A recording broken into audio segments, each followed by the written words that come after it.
This iPod is as old as I am. It is 20 years old. And just like me, it's special. It's special because it needs to charge through FireWire. That's a type of connector. That connector. The bottom doesn't have it, of course. They did on the old iPods. This is a third generation. That was when they had the 30-pin dock connector as, well, some people know it. I'm sure the kids don't even know what this is anymore. And maybe in 15 years or so, the kids won't even know what this is. But this end may have the wide boy. The other end needs to be FireWire. And plug in, 12 volts of FireWire, straight into the iPod. Why did I say iPod and not iPod? Well, this iPod, 40 gig shiny boy that it is, does not fully work. What's wrong with it, you say? Let me show you. Plug this into the wall. Hear that? Its hard drive is spinning up. Do you see the problem yet? The screen does not show anything, but the backlight works. See? Yep. Look at that. Backlight, some dots there, and backlit buttons. Red backlight. Isn't that something? And these aren't even buttons. These are touch sensitive. There's no physical anything here. It does the things, but the screen only does the backlight and nothing else. So like me, it may be bright, but you should subscribe to my channel. Let's try plugging it into a computer. See what it does. I unplugged it. It's not dead yet. Look at this. This 20-year-old battery has a charge in it, and I've only had it plugged in for just a second.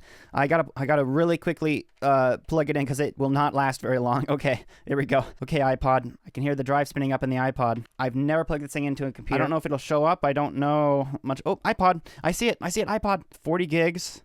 Oh my gosh, guys. Look at how much music this thing has on it. 14 gigs free out of 40. It has 22 gigs of music on it. And there's the on-the-go playlists full of... Oh, that one's not full. Artist is X? Elon Musk? Really? What does he have on here? There is a ton of stuff on here. How many songs is this? 3,501 songs? It's quite a bit. Not as much as in my 10,000 song Spotify playlist that is full. That's the limit on Spotify, and I'm still mad about it. How many songs are in your playlist? See, this is what people had before Spotify. They had devices that had music on them, and they actually owned their music. Does that mean I own this music, or is that still... What's the legality of this? I don't know. I guess it's probably I don't know. Oh, look, Dave Matthews. Last played 2007. I was only 3 years old. And so is this iPod. Wait, Christmas favorites? This thing has a Christmas playlist on it? Last played 2005? Ooh, last played 2003. Christmas Eve 2003. I was just over a month old. Wait, there's a little orange sliver. What's that? 45 megs of other. You know, that's so fitting because it's almost Christmas. And it's not like there's a very high chance of an iPod having a Christmas playlist on it or any playlists at all, because I don't think that's how people used iPods. They just kind of spammed music because people are lazy. The most recently played song is 2009. After all the testing, I decided to open up the iPod and see what I could do about the screen. I'll take out that hard drive. Yes, a hard drive. And then I'll unscrew the screws. 3 on either side, 6 total. Then there's a connector for the click wheel and the screen. Yes, both. Dump out that logic board, and now let's get to the screen. I'll take out that connector and gently pry with a spudger. There it is. That's what the screen looks like. Looks like it would work. I don't see anything wrong with it. I tried the only thing I could think of. Blowing on the screen and putting it back together and hoping it worked again. After the reassembly, instead of it fully working, it fully didn't work at all. It turns out that I didn't plug the screen connector back in properly. A few days later, off camera, I took it apart again to see what I did wrong. But would you look at that? I made it worse. Do you see how that's a connector and the connector part is missing because it's right there? It's broke off. So yeah, I kind of sort of messed up. By the way, this picture was taken with an 11-year-old iPhone. When I made this mistake, I asked the god of iPods what to do about it. Elite obsolete. This guy owns more iPods than I've ever seen. He said it's a common mistake, and he wanted to send me out the parts to fix it, so we're going to try that now. We're going to see if this iPod can fully work again. The part I broke, the part that was broken that I didn't break,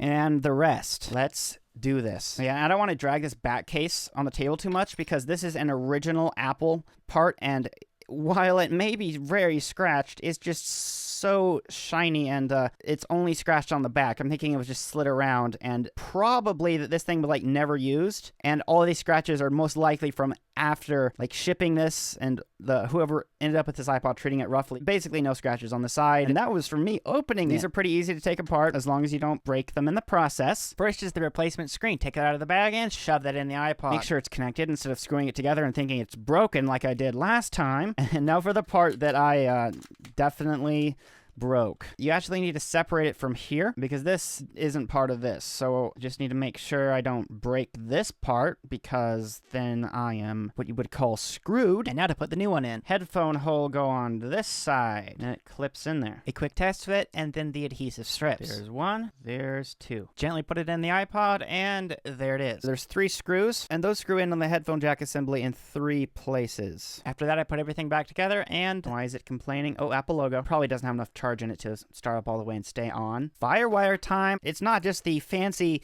Revive's iPod cable, it's the cable that this thing needs to work. So we're gonna plug that in now. Why are you turning on? Here's the juice, buddy. Drink up. Okay, and it works. Minor problem. You see how those lines are there?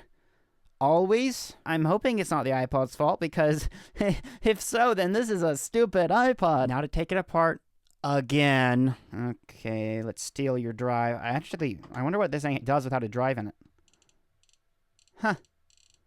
It still scrolls. There's no drive in this thing. And,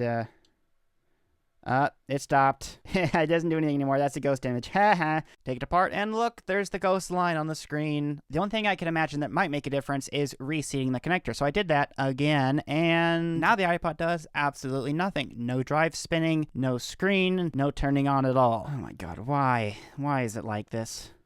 Always something, isn't it? It may have just committed fall damage from failing the water bucket challenge in Minecraft. The only other replacement part I had available to me at the time was a brand new battery. So on the off chance that would fix it, I installed it. Bro, now the screen isn't doing anything. See the backlight on the buttons? And now the screen... Oh my god. Does this iPod just have something wrong with it where it just roasts screens? See, the click wheel, that's working, so that means that the cable I just plugged in here is plugged in. That means there's 2 options now. The screen is cooked by this iPod, or I didn't plug the screen in, even though I did. Yeah, the age-old remedy. Just unplug it and plug it back in again. Even though I was trying to solve a different problem by unplugging it and plugging it back in, it decided instead of having a streak on the screen to just not be a screen at all. See all this pressing I'm doing? This ensures that there is no possible way that this screen won't be plugged in because it is fully plugged in right now. And now we plug in the screen and the click wheel at the same time because those are on one cable on this iPod because fancy. Do everything I just did and the same thing. This iPod just killed that screen. 1 dead screen, 2 dead screens. So yeah, this iPod was a bit of a stupid nightmare, and you may have heard me say that it's almost Christmas. That's not true, because I started filming this video about 5 months ago, and now it's 5 months later. The reason it took so long is because this iPod kept eating parts. It was very hungry. At first, I thought that screen that had the line in it was faulty, so when I got another screen, and that screen was killed, oh, it's the iPod that's an absolute piece of silly. I kind of put this video off for a while because I thought that I was the one killing the parts and I had no idea why. It was such a long process that I had to divide this video into 2 parts, so get subscribed for that because part 2 will be out next week, 8 a.m. Pacific on Saturday, and all channel members currently have access to part 2, so if you want to become a member and support me, you'll be able to watch that right now. And also, every week I do a member video, and this week it's this video where I got sent so many iPod parts, and those parts were all sent to me, again, from Elite Obsolete, who's been sending the parts for this video, including, spoiler alert for part 2, another iPod that this iPod killed the screen of, and that was when I realized that, oh, it was the iPod being silly and not the frickin' screen. So thanks for watching, and see you guys next week for part 2.